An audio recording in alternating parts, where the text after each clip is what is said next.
Bismillahirrahmanirrahim. Alhamdulillahirabbil alamin wassalatu wassalamu ala sayyidina wa nabiyina Muhammad wa ala alihi washabihi wa man tabi'ahum bi ihsan ila yaumil din.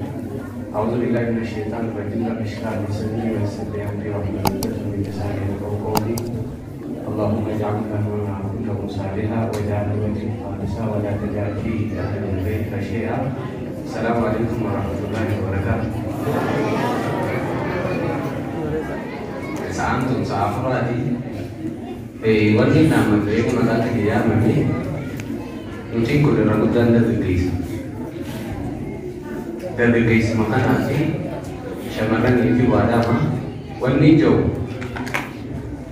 apotik kayak itu ada lagi angka syekota kayaknya sih kufri dalam sisa ini syirki dalam sisa ini tahu tidak ada sadarkan dari lagi uti ammo to ini isam tidak kana cara berbeda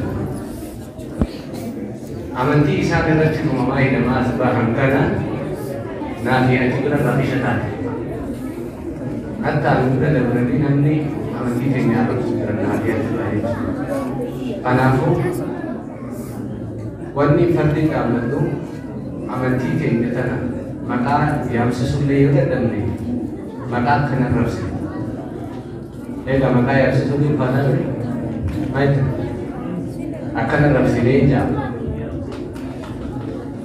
dalam jalan baik yo dalam jalan ini macam dulu kurban kurban biasa sudah jadi kerja biasa betul macam jadi shambar kita kerja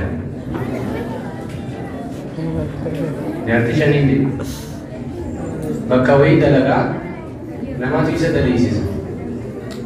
Baka dalaga sana itu ada kan saya namni bisa are wari jati kamu kami siapa naik mani manuma tiga akasman ini tak beri fadli mana ti bisa mana jura bahu jati aku kawa kisan pun di warga ni mana kisah asum jura dalam bisa warga isi kawa itu asli udah ada terlalu tidak.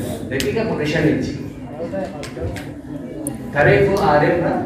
Tahu ada di sana tu sahas. Bigale. Agar rumah degi kan profesional ini kan ada bertemu dah. Tak kebincang tapi cari kabe. Udah aja cari. Bisa udah baru bisa kan. Assalamualaikum warahmatullahi wabarakatuh. Aina mas degi profesional udah ada jalan lagi ni. Lagi ni. Jadi sih ini jelas. Sigale, karena kada benda lagi ay. Abaru mana tu sudah jati kan nama itu kan, ada sih ini jelas je. Lama, kasar baru ni.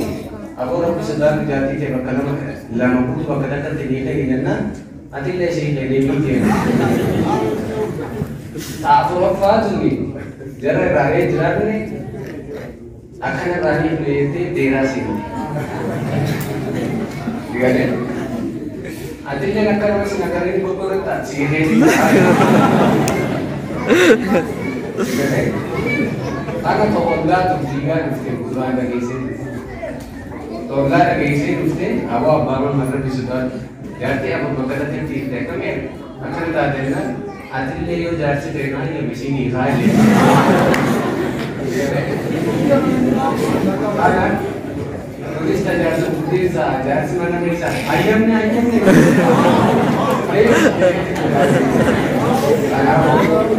saat bahwa dia juga aman tidaknya ini ya. Wabillahi taufiq. Assalamualaikum warahmatullahi wabarakatuh.